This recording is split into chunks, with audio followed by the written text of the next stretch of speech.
The last glimpse.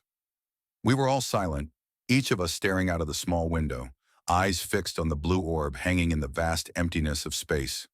Earth, our home. It had been a long journey, the excitement and pride of leaving orbit now behind us. But as the rocket slowly drifted farther and farther from the planet, something shifted in the stillness of the cabin. The weight of the moment, the significance of what we were doing, had slowly turned to an eerie, almost suffocating silence.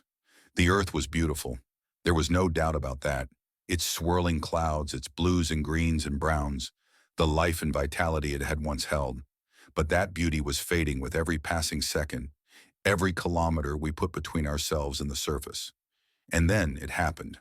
A flash, a brilliant, terrifying burst of light on the horizon.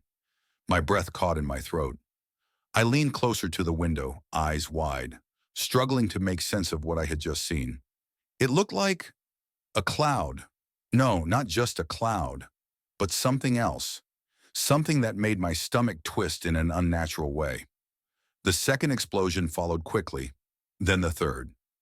Mushroom-shaped plumes rising from the surface of the earth like monstrous, poisonous fungi, rising higher and higher until they seemed to reach for the heavens themselves.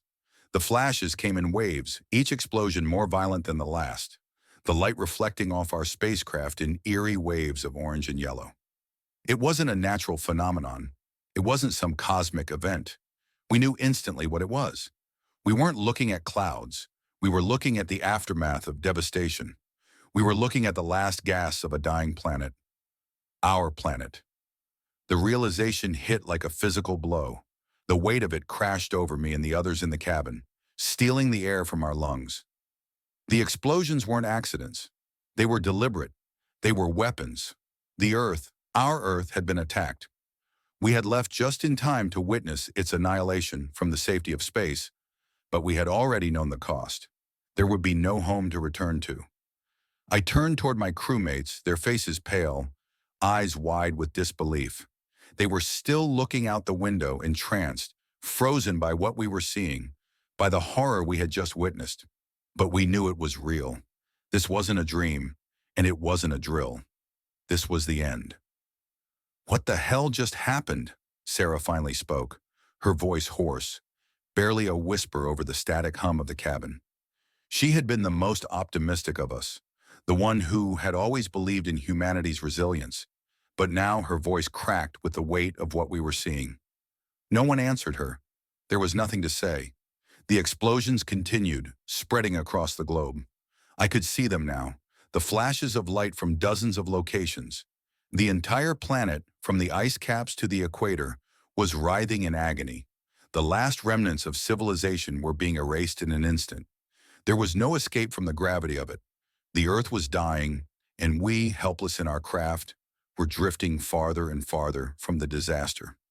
The distance between us and our home was growing, but it felt like it was closing in on us, pressing down on us from all sides. I stepped back from the window, unable to watch any longer, but I could still hear it, the sound of destruction, even in the silence of space. My heart was pounding in my chest, each beat a reminder that the life we had known, the world we had left behind, was no more. "Is this it?" Tom's voice cut through the fog of disbelief. He was the captain, the steady one, the one who had always had a plan, a way to keep us moving forward. But now there was no plan. There was nothing left. His words hung in the air, a simple question, but it carried the weight of everything that had led to this moment. I didn't have an answer. How could I? We had left Earth thinking we were advancing, thinking we were embarking on a great new frontier. But now it seemed we were simply survivors, survivors of our own species' folly, our greed, our endless need for power. And now all that was left was a burning, shattered world below us. I think we need to prepare," Sarah said quietly, her voice trembling as she turned to look at each of us. "Prepare for what's next." We all nodded, but I could see it in their eyes. The same realization, the same cold, hollow truth that we could never shake. There was no going back.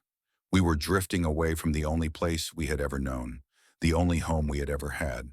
The Earth was gone, and we were floating in the emptiness of space, with nothing to return to but the bitter knowledge that we had failed.